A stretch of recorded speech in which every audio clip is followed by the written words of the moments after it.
আসসালামু আলাইকুম প্রিয় শিক্ষার্থীবৃন্দ। আজকে আমরা রেওয়ামিলের দ্বিতীয় ক্লাসে আসলাম।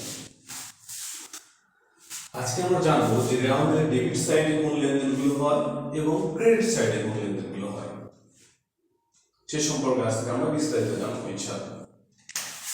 রেওয়ামিলের ডেবিট সাইড, রেওয়ামিলের ডেবিটে সাধারণত সম্পদ, খরচ, উত্তোলন,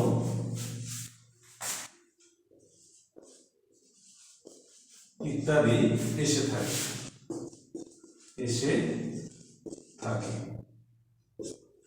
আচ্ছা, আমরা কি লিখলাম? সম্পদ, খরচ এবং উত্তোলন।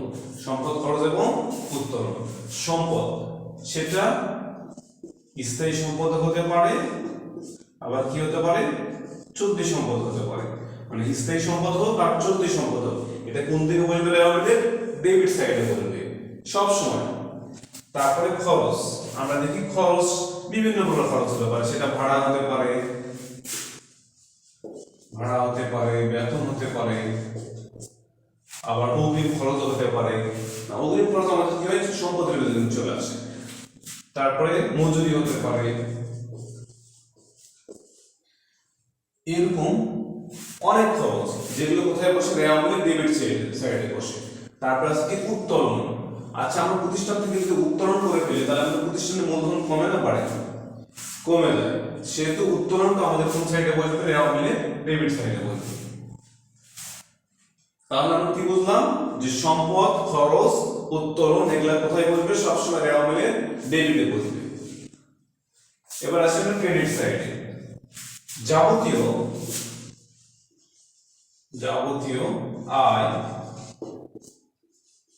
দায় ও মূলধন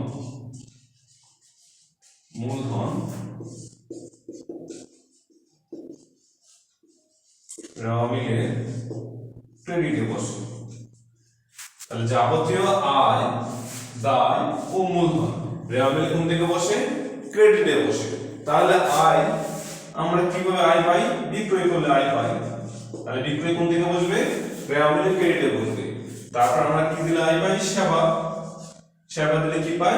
আয় পাই। তারপর আমরা কি হয়? অনেক সময় শিক্ষানবিশ স্যালামি, আমরা কি পাই? শিক্ষানবিশ স্যালামি।